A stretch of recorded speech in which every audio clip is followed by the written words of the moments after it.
Welcome back to the Mastering the Keys series. We will learn how to master playing in every key on the piano.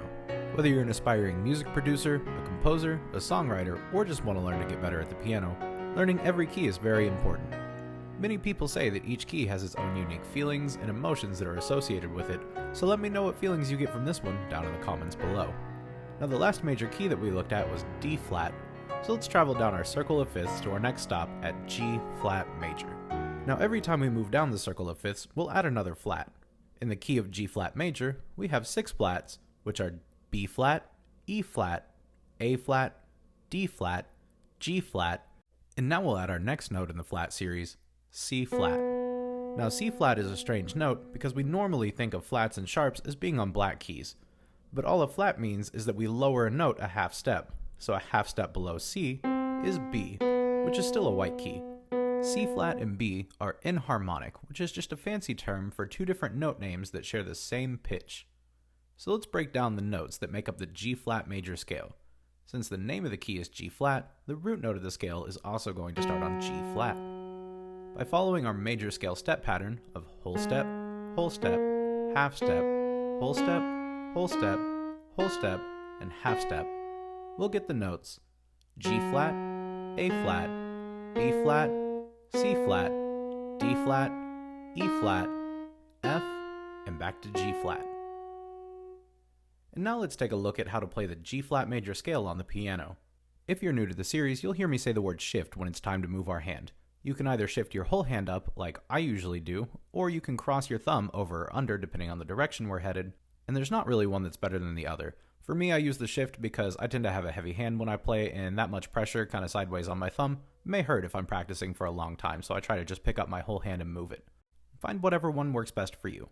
Now back to the scale, we'll start with the right hand. We'll take our index finger, which is finger number 2, and place it on G flat. We'll play G flat with 2, A flat with 3, and B flat with 4. Then shift your hand up to play C flat, which is the same key as B, with finger 1. And D flat with 2, and E flat with 3. Then shift up to play F with finger 1, and land on G flat with finger 2. Now head back down on F with finger 1, then shift down to play E flat with 3, D flat with 2, and play C flat with 1.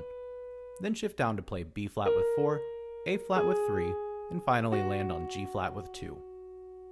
Again, those finger numbers are 2, 3, 4, shift, 1, 2, 3, shift, 1, 2. Then back down on 1, shift, 3, 2, 1, shift, 4, 3, 2. So be sure and practice that scale pattern slowly until you can do it at least 3 times in a row without making mistakes. Then you can start to work on speeding it up. And once you feel comfortable with that, we can move on to looking at the left hand. With our left hand now, we're going to find G flat and put finger number 4 on there, and we'll play G flat with 4, A flat with 3, B flat with 2, and C flat with 1. Then we'll shift up to play D flat with number 3, E flat with 2, and F with 1. Then we'll shift up to land on G flat with finger number 4.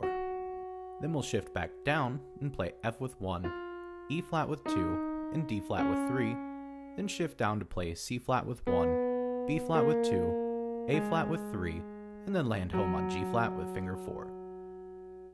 Again, those finger numbers are 4, 3, 2, 1, shift, 3, 2, 1, shift, 4. And then back down, we'll shift down to 1, 2, 3, shift, 1, 2, 3, 4.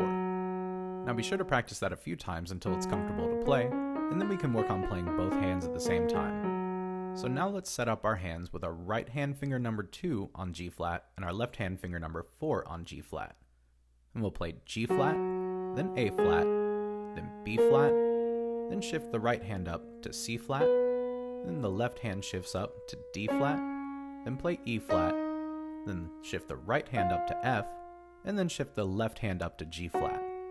Now we'll head back down, shifting the left hand down to F, then shift the right hand down to E flat, then play D flat, then shift the left hand down to C flat, then shift the right hand down to B flat, then play A flat, and finally land home on G flat. Now let's do that again, but a little bit slower. We'll play G flat, A flat, B flat, C flat, D flat, E flat, F, and then G flat. Then head back down to F, E flat, D flat, C flat, B flat, A flat, and finally G flat. And that is how you play the G flat major scale on the piano. If you're following along on your piano, great work learning that scale. Once you feel comfortable with that, we can move on to the arpeggios. Arpeggios are just runs that play the root, the third, and the fifth notes of the scale, which in G flat major are the notes G flat, B flat, and D flat. Like with the scales, we'll want to learn the hands separately before trying them together, so let's start off by looking at the right hand. Since all three notes are played on black keys, we'll use our classic 1, 2, 3, and 5 finger patterns for this arpeggio. So start by placing your right hand thumb on G flat and play G flat with finger 1, B flat with 2, and D flat with finger 3. Then shift up your hand to play the next G flat with 1, B flat with 2, and D flat with 3, then reach up to play G flat with finger 5. Then come back down playing D flat with 3, B flat with 2, and G flat with 1. Then shift down to play D flat with 3, B flat with 2, and land back on G flat with finger 1. Again, those finger numbers for our right hand G flat arpeggio are 1, 2, 3, shift, 1, 2, 3, 5. Back down on 3, 2, 1, shift, 3, 2, 1. Now let's take a look at the left hand, which plays the same notes, but it will use a different fingering.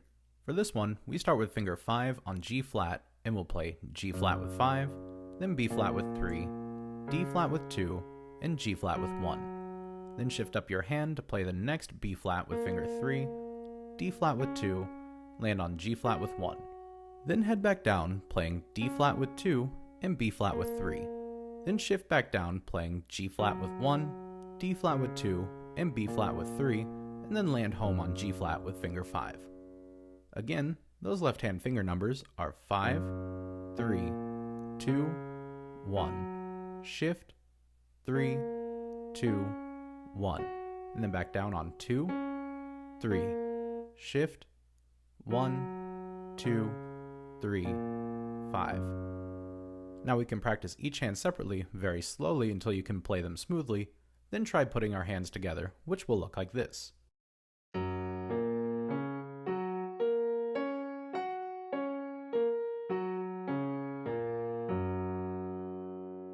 Now if you've been playing along with this video, awesome job with those arpeggios. I believe that the arpeggios can often be the hardest part of learning a new key, so it gets easier from here on out. And now we can talk about the 1, 4, and 5/7 chord progression. We practice these chords because the 1, the 4, and the 5 chords are the most commonly played chords in just about any piece of music, from old classical pieces all the way to modern rock or pop songs. By really knowing how to play these three chords, you can also pretty easily write your own song in this key. You'll most likely see them in the wild and triad form, which just means a chord made up from 3 notes, so we'll try to keep them down to 3 notes here, which is why you'll see in a moment that we remove that 5th interval from the 5/7 chord. Now in the key of G flat major, the major 1 chord of G flat is spelled G flat, B flat, and D flat. The major 4 chord is C flat major, spelled C flat, E flat, and G flat. The 5/7 chord is D flat 7, spelled D flat, F, A flat, and C flat. But in order to make the chords fit a little bit better in our hands, we're going to play the 4 chord in its second inversion, so it's going to be a C flat chord stacked on that G flat, which was the second note above the root of the C flat chord. And it's going to be spelled G flat, C flat, and E flat. And the 5/7 chord will now be stacked in its first inversion, which means that we're going to spell the chord starting on the first note above the root, and we're going to remove the 5th interval of that chord to give us only 3 notes, which will leave us with the 3rd, the 7th, and the root note of the chord, spelled F, C flat, and D flat. So the chord progression that we use goes major 1, major 4, major 1, major 5/7, and back to major 1. So we'll start off by playing the G flat major chord. Then we'll go to that major 4 chord C flat, but in its second inversion, which is spelled G flat, C flat, and E flat, then go back to our major 1 chord, then we'll go up to our D flat 7 chord in its first inversion without the 5th, which gives us F, C flat, and D flat, and then finally we'll end by going back to that G flat major chord in root position. Playing all the chords back to back looks like this.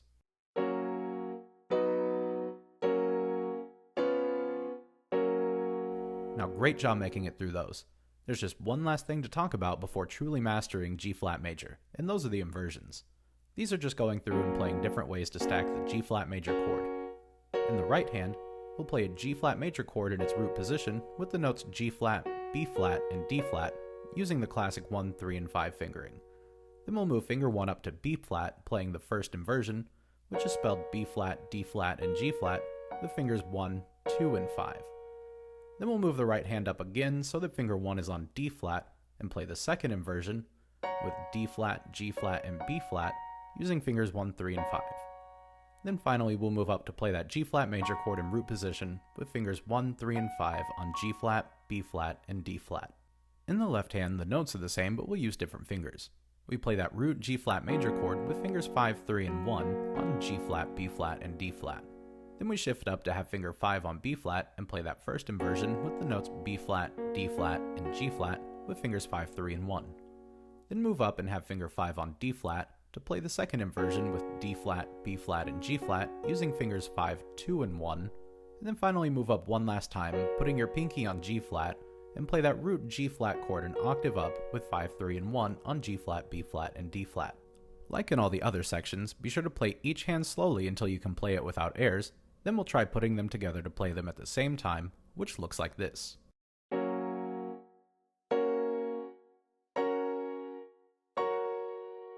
Now, great job with those.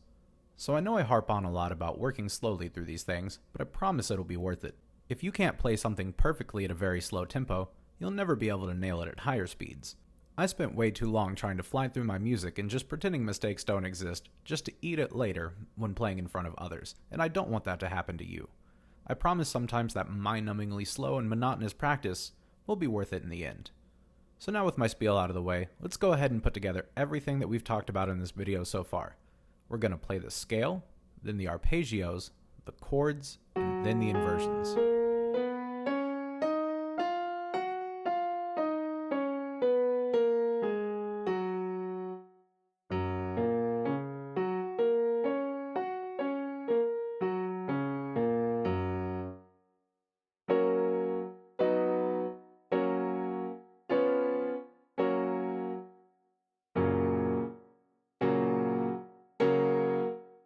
Now, congratulations on mastering the key of G flat major.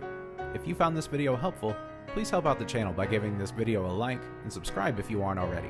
If there's anything else you would like to learn about, let me know down in the comments below since we're almost to the end of our Mastering the Keys series. Now, thanks for watching, and be sure to stay tuned for more musical content.